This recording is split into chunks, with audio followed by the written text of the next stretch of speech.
Hello everyone, my name is Nidhi Verma and welcome to exam prep tool. जिस job recruitment की हम लोग आज बात करेंगे वो आया है government of India department of space ISRO या UR राव सैटेलाइट सेंटर के साइड से आपका आया हुआ है।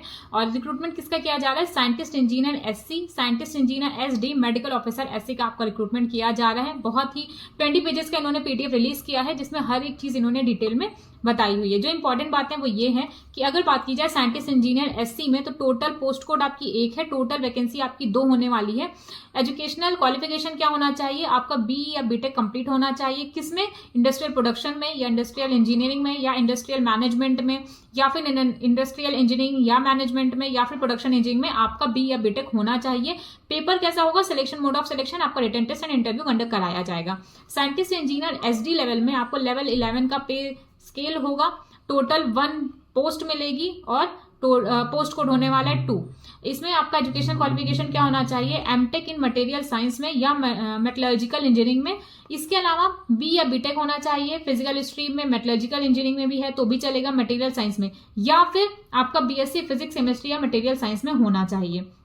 नेक्स्ट दिया गया है कि अगर मेडिकल ऑफिसर SC में जाते हैं तो वहां पे टोटल 1 वैकेंसी है और यहाँ पे मोड ऑफ आपका सिलेक्शन होने वाला है, स्क्रीनिंग एंड इंटरव्यू कंडक्ट कराया जाए। ठीक है। नेक्स्ट बात किया गया है कि अगर आपके पास BE या BTech की डिग्री है तो मिनिमम जो परसेंटेज होना चाहिए वो होगा आपका 65% और CGPA अगर 10 पॉइंट स्केल है तो 6.84 का CGPA होना चाहिए। नेक्स्ट अगर आपने BSc या उसकी कोई इक्विवेलेंट डिग्री है तो वहां पे 60% का मिनिमम मार्क्स होना चाहिए। 6.5 का आपका पे स्केल होना चाहिए, CGPA में होना चाहिए। उसके बाद MTech या MSc की अगर आपके पास डिग्री है तो मिनिमम 60% मार्क्स होना चाहिए, 6.5 का आपका CGPA होना चाहिए। ये थी इतनी सी बात। इसके अलावा और जो इंपॉर्टेंट बात है वो ये है कि जो साइंटिस्ट इंजीनियर SC है वहां का पोस्ट कोड 1 है। मैक्सिमम जो एज लिमिट होगी वो 28 ईयर होगा। और इसके बाद सैलरी स्लिप की अगर बात की जाए तो लेवल 10 का सैलरी स्लिप बनेगा 56,100 टू 1,77,500 आपका होने वाला है। साइंटिस्ट इंजीनियर्स SD में टोटल पोस्ट कोड आपकी 2 है। मैक्सिमम एज लिमिट 35 ईयर है। सैलरी स्लिप बनेगा लेवल 11 का 67,100 टू 2,08,700 का आपका सैलरी स्लिप बनेगा। इसके बाद इन्होंने यहाँ पे मेडिकल ऑफिसर्स की भी बात किया हुआ है। अगर बात की जाए कि कब से आपका रजिस्ट्रेशन स्टार्ट हो रहा है तो रजिस्ट्रेशन आपका स्टार्ट हो रहा है 23 मार्च से। 23 मार्च से आपका ऑलरेडी स्टार्ट हो चुका है। लास्ट डेट होगी आपकी 12 अप्रैल। ठीक है, 12 अप्रैल आपकी लास्ट डेट होने वाली है। ऑफिशियल वेबसाइट है www.ursc.government.in। ये था, इतनी सी इंपॉर्टेंट बात थी। इसके अलावा यहाँ पे इन्होंने प्रॉपर आपको बताया है कि कितना फीस लगने वाला है।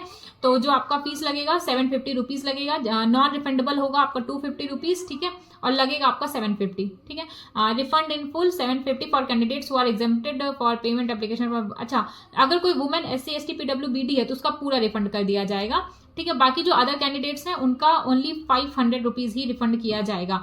इसके बाद इन्होंने यहाँ पे सिलेक्शन प्रोसीजर बताया है कि कैसे आपका सिलेक्शन होगा। तो रिटन टेस्ट के बारे में यहाँ पे बताया कि रिटन टेस्ट किस तरीके से होगा। तो एक बार PDF अच्छे तरीके से पढ़ लीजिए अगर आप लोग अप्लाई करना चाहते हैं। कोई भी अगर आपका डाउट आता है तो कॉमेंट सेक्शन में जाके बता सकते हैं। बाकी कोई भी रिक्रूटमेंट रिलीज होता है तो आपको हमारे चैनल पर टाइम रहते प्रोवाइड कर दिया जाएगा। तो चैनल को सब्सक्राइब करना बिल्कुल मत भूलिएगा। Thank you so much.